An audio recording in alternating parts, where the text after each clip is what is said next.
playing with the most epic racket I have ever tried, the RACKET Extreme 1. Still haven't figured out what's so special about it? It's a racket with only one hole. Is it legal to play with this racket? Is it more difficult to swing because it has no holes? Hello all players, I'm Pablo and I welcome you to a new 4Set. I think we are facing an epic moment in the world of Padel and I was looking forward to present you the RACKET Extreme 1. And yes, it only has one hole. Don't look closer because it has no more. Is a racket with only one hole legal? If you don't know it, keep an eye on Arturo Coello. ¿Cuántos agujeros tiene que tener como mínimo una pala? Madre mía. Un solo esto lo hablamos el otro día. Esto lo hablasteis. Ahí y el resto también, ¿no? No, el resto... Es que hemos venido estudiados. As Arturo says, this racket is legal. According to the FIB rules, a paddle racket must be held an unlimited number of times. That means that it must have at least one hole and an unlimited number of holes at the most. In this case, RACKET has incorporated the minimum number of holes possible and on top of that with the smallest possible diameter, 9 mm. But how does it affect the fact that it only has one hole? The first thing that we can think of is the weight. If a normal paddle racket with holes usually weighs around 360 or 370 grams, a paddle racket without holes should weigh around 390 or 400 grams. But no, this is not the case with the Extreme 1. This racket weighs 345 grams. In fact, I have already put on an overgrip on it and it weighs 351 grams. And the balance is 27 centimeters. On the other hand, Mauri and Drini give us one of the key points why lightweight on this racket is so important. It makes the racket go very quick. The maneuverability of the racket is much quicker. So I think it goes together with paddle. Paddle is going faster, is going quicker, is more about more víboras instead of bandeja, you know? Víbora. So exactly. So to play the víbora, you need to move the wrist, and you know, with this kind of rackets, you can get that much more than only controlling shots. Throughout the history of Padel, players used to hit as hard or harder than today's players. But what has changed is the style of play, the acceleration and the response of the materials. Today, Arturo Coello is an animal hitting the ball and he does 10 times more smashes on a match than previous players. Therefore, acceleration is a key point. At a certain point, our body doesn't allow us to have more acceleration in our racket. So reducing the weight on our racket is a solution to increase acceleration. But it is true that this racket has a worse aerodynamics and moves slower because it only has one hole? Well, this is where the head engineers have worked hard. A nivel aerodinámico, lo que hicimos fue en nuestro laboratorio, pusimos las palas a simulación en el túnel de viento. Y vimos que a la Fórmula 1, al final aquí hay que ir a los detalles, al milímetro. Y vimos que a nivel aerodinámico siempre depende un poco de, primero, la velocidad del viento y segundo, del ángulo, de cómo afecte el viento con la cara de la pala. Y hemos comprobado, tanto en pista como en laboratorio, de nuevo, que el no tener agujeros no afecta negativamente a la resistencia al aire.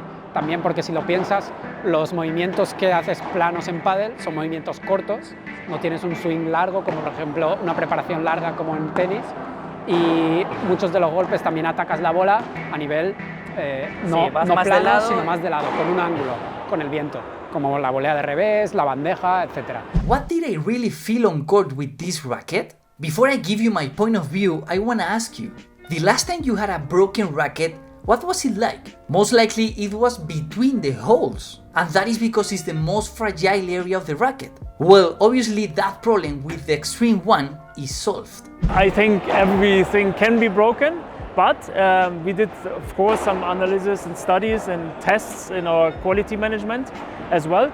And what we can say from our point of view, we don't want to compare it with any others, but with our rackets, our previous rackets we developed, this is probably double as durable on the hitting surface. Yes. Double? Yes, and this is proven. So we have really proven statistics and tests which show this to us. So there is no worse feeling than buying a new racket and break it just a few days later. The Extreme 1 is not unbreakable, but it's a really positive development. Can you help me convince Head to do an international giveaway of this beauty? Like the video and subscribe to the channel to do it. But now it's time to talk about something that I was really worried about the first time that I saw the racket, the spin. When we wanna give spin to the ball, the first thing we need to do is to have a proper technique, but then the second most important thing are the holes. The holes scrap the ball when we hit it, and that's how we get the spin on the ball. But what happens if our racket has no holes? The ball, when hit with the smooth surface, slides down the racket without getting the friction that allows the spin. But it seems that Head has worked on this. What we claim with this racket as well as a benefit is consistent spin. Normal racket, so far known with the holes, right, is like, okay, I could generate spin if I hit it correctly with this edge of the hole, but I have no spin if I hit it here.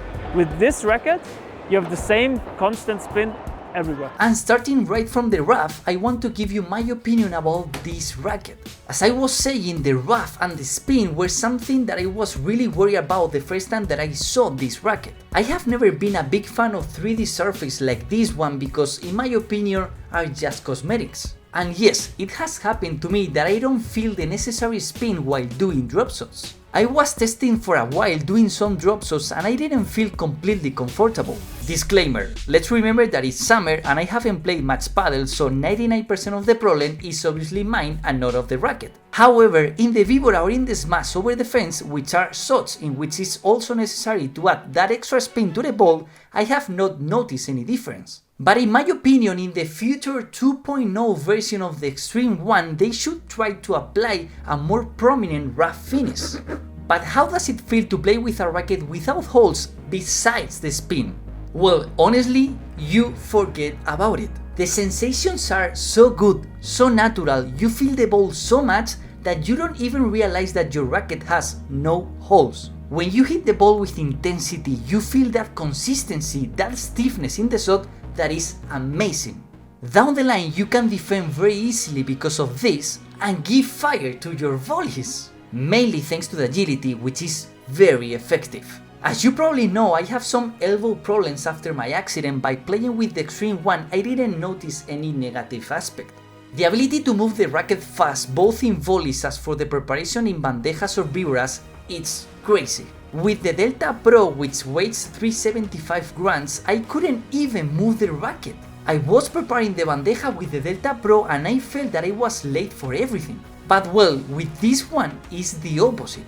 But how does the Extreme 1 perform in the Smash? Well, I will give it a score of 8 out of 10 in Smash. I think this is the only shot in which I will miss a little more weight to be able to transmit it to the ball. However, for my style of play and the percentage of shots that I do with my Smash, I care much more about the agility to move the racket in a volley, viboras or defending than extra power in the Smash. If I am not mistaken, it is going to be released with a price of 280 euros. I hope you can try the Extreme 1 and give me your feedback. Thank you for watching the video and see you in the next one. Ciao!